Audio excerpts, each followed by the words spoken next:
I never knew nothing about human trafficking. I never knew that I was being exploited. I didn't wake up and be like, oh, this is what's happening to me. It's something that I thought was normal.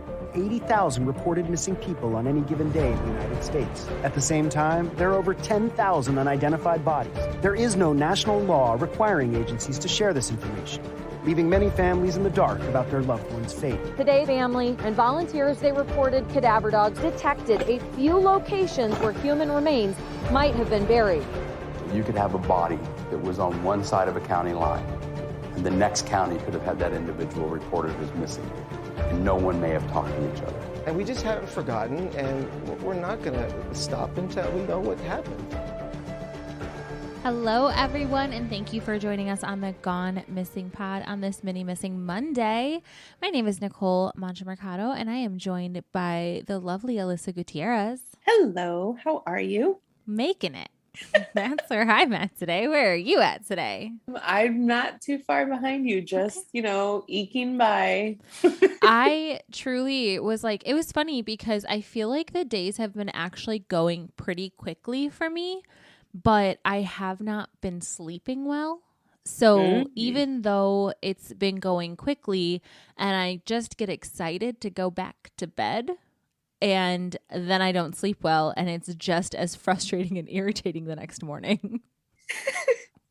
I'm stuck in this spiral right now. I wake up and I'm like, all right, sure, I'm rested, kind of, sort of, but I really want to just stay in this joyful moment of the comfort of my bed. And it's like, all right, let's, get through this day, and then we'll return to this as early as possible and, try to reset, wake up refreshed. But then, I don't know, just the responsibilities, right? Yes. The recording, my other commitments, the chores, all the other things. Like, then I get to 8, 9 o'clock at night, and I'm like, man, Alyssa, you did nothing for yourself today. You did not, take some self-care time, some joy time.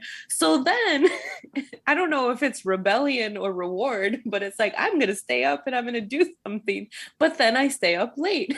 And so the cycle is repeating and repeating. And this is where we are today. Yeah. Just maybe we'll do one a week for the summer. I am all for it because I will be living at the beach. Yes. And so that would be excellent. And we love our community and we're so appreciative of you guys, but we don't, as you know, do not take a lot of breaks. So I was just thinking about it, and I'm like, I think this summer, we won't leave you guys without an episode, but to take a little time for ourselves, get a little bit of a break, I think is important. So we will let you know when we get the workings of that, because it's only March. But let me tell you, I can see the light at the tunnel. Spring is right around the corner, Nicole. Right around the corner. That's what I tell myself every time I walk out my door this past week. Ooh, it's in the 40s. Spring is right around the corner. It's in the 40s. Woo! All right, Alyssa. Well, we're going to get into the case today. And today I decided to go back into 1979 for this case. And it's because it was a little unique, in my opinion. We've had cases with siblings and with friends, but this one is a little bit there's a lot of unanswered questions, and obviously it's a Mini Missing Monday, right? So we're not going to have a lot of answers, but I did want to bring it up just because it seems like there was a lot of mystery around the disappearance here. So okay. I wanted to bring it up. In Albuquerque, New Mexico, on September 22nd, 1979, Billy Sena, who was 11 years old, and his cousin Mary Lou Sena, who was 9 years old, disappeared. They were last seen in the vicinity of Edith Road at the 300 block of Mountain Road, northeast in the Martinez Town neighborhood at 10 a.m. They had gone to the post office, I'm assuming to drop off some mail, a package, something like that, and never returned. Neither one of them have ever been seen since. Oh my goodness. It's just bizarre because it seems like they just walked to the post office. This was very routine. Doesn't seem like it was a big deal. They're close in age, so it makes sense that they were close. And 11 and 9 isn't that young, especially because the post office likely wasn't crazy far from their home. Right. And it's 1979. Right. I do feel like that age group was independent. You know what I mean? They were given more freedom. They were like, here, yeah, go run this errand for me. Go pick up this from the store for me, even, especially if it was within walking distance. Exactly. So, and the thing is Albuquerque, now granted, I don't know a ton about it, but it's not necessarily a small town. So it's weird to me that nobody would have seen or taken note of two little kids that just like went missing. You know what I mean? Like that's what was kind of strange to me is I'm like, wow, there's two little kids that go missing. And like, obviously their parents knew that, but two kids that walked to the post office, if something strange happened, you would assume someone saw something, right? I mean, we would assume, we would hope. I think again, like, it's hard sometimes for me to switch my perspective, 2022 versus 1979. 2022, if I saw two young children walking anywhere, I'm paying attention. It's just our time. You know what I mean? 1979, Albuquerque, whatever that area was like, maybe it was normal, maybe it was a quiet neighborhood, and it was just a neighborhood post office. So they went in and out kind of sight unseen. And immediately, like, my gut instinct is like, well, what time was their message or their package postmarked, right? Right. No, for sure. I know we may not obviously have access to that information. Well, and it's, it's 10 a.m. So it's not like nobody's out. It's just a very strange thing. And I did look up the population of Albuquerque at the time, and it's 240,000 people. So that's not like a small amount of people.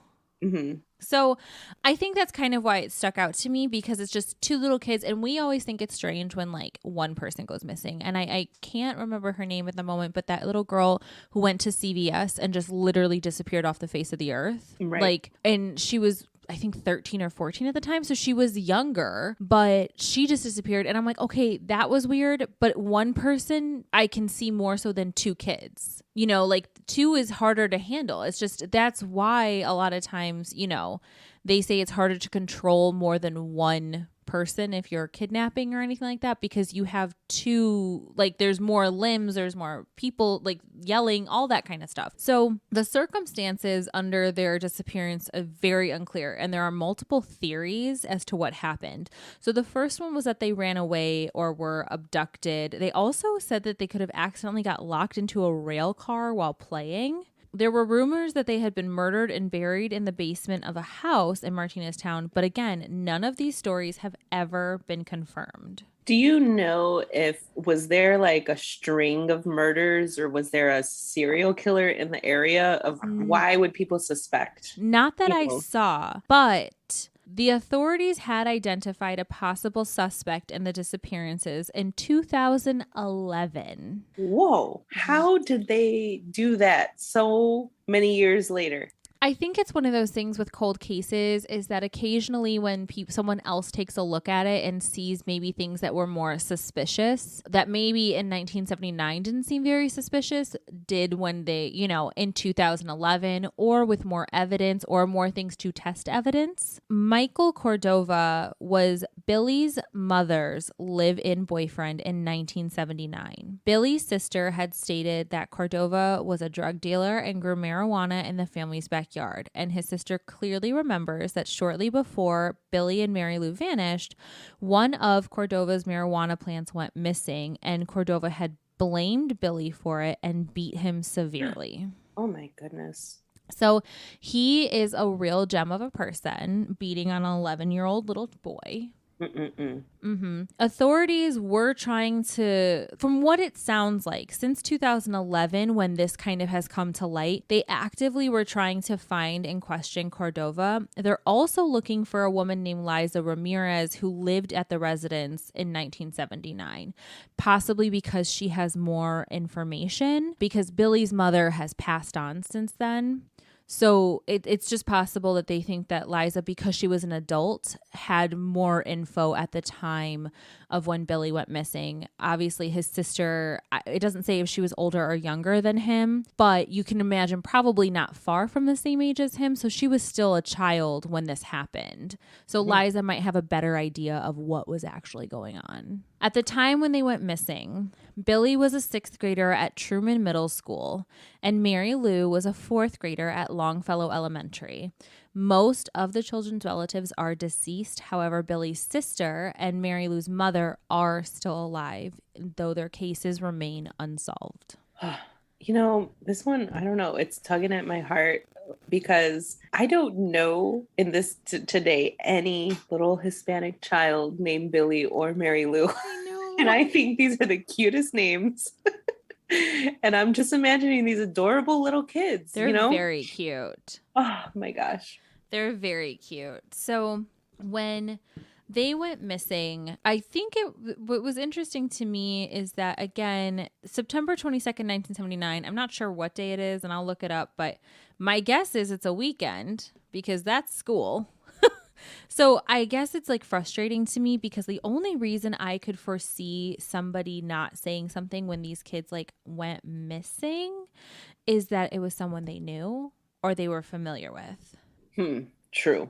It was a Saturday because it's busy. 10 a.m. on a Saturday, the post office, it's popping. People are trying to get everything that during the week, on the weekend done that they have not been able to do. So my thought is that it was busy, and the only reason I could feel like nobody thought anything of it is because they would go willingly because it was someone they knew. We're also dealing with two families here. Right. There could be a miscommunication. Oh, Mary Lou is just over at Billy's house. Oh, no. Billy's just over at Mary Lou's house.